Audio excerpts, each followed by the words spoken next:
8.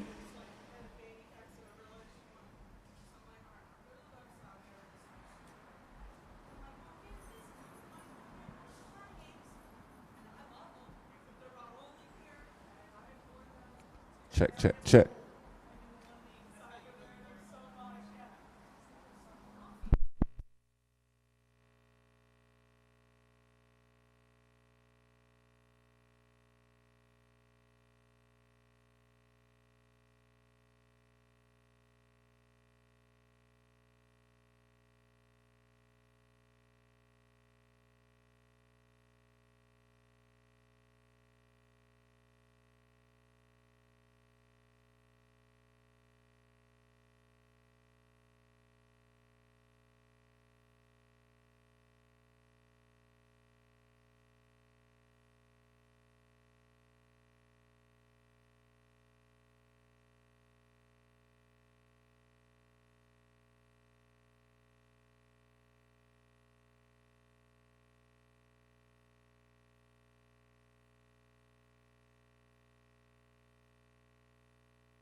All right.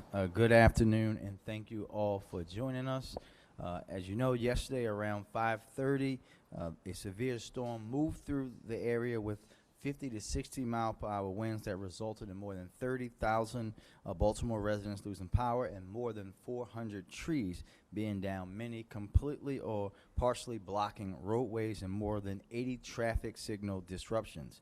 Our emergency operations center was already activated for Artscape, and they quickly pivoted to storm response. Once it was safe to do so, city crews from multiple agencies immediately started working to clear roads. That work continued through the night and is ongoing through today.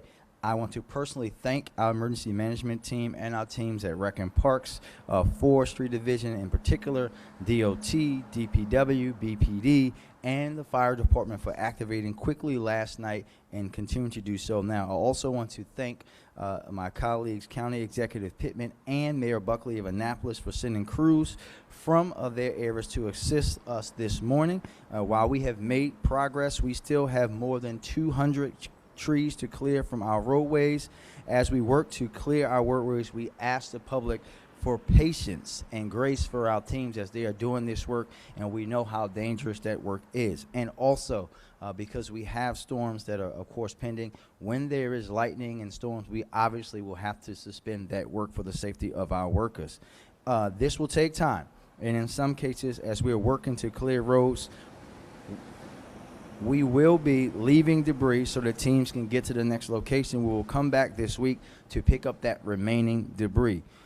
As we also said, we have 82 traffic signal disruptions. Many of these are related to power outages that will not be able to be restored to service until BGE is able to address the outages.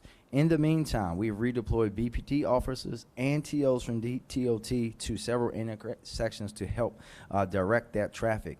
If you are approaching an intersection where the signal is out, we know the saying, treat it like a stop sign. That's what you should do. Treat it like a four-way stop sign and proceed very carefully. Please continue to report down trees, traffic signal disruptions, and other storm-related issues to 311. If you are using the 311 app, include a picture to help our teams prioritize the most urgent needs. And please, of course, report all power outages to BGE. They are working as quickly as possible to restore power to the region. Recognizing that this will take time, we have extended our code red declaration until tomorrow. This means cooling centers will remain open and accessible for those who need them, including those without power. Cooling center locations currently operating are ShopRite Howard Park at 5601 Liberty Heights Avenue during their normal business hours. My Sister's Place Women's Center at 17 West Franklin until 5:30 p.m. Weinberg Housing and Research Center at 620 Fallsway until 5 p.m. In addition to these existing cooling centers, we have opened 3 of our rec centers where residents can cool down, charge their phones, and get some water in the areas hardest hit by the outages. Those locations are C.C. Jackson Recreation Center at 4910 Park Heights Avenue, Rita Church Community Center at 2101 St. Lo Drive, and Cahill Rec Center at 4001 Clifton Avenue. They will remain open until 8 p.m. tonight. While this storm was significant, we are grateful that we have no reports of residents severely injured or killed. All 4 occupants of that boat that overturned at the beginning of the storm were swiftly rescued by the fire department, and our first responders and workers from across city government will continue to work around the clock to recover from the storm. In the meantime, we want our residents to continue to be safe, get the best information they can, and when, and only when it is safe to do so, enjoy the remainder of Artscape. Please continue to monitor city social media accounts and the local news for the most up-to-date information. And with that, we'll take questions. Oh, sorry, I missed one center that we have. We have the Waxter Center is also open today as well. We could have folks step up to the mic so your colleagues can capture sound of questions. I'm sorry, sir. Just.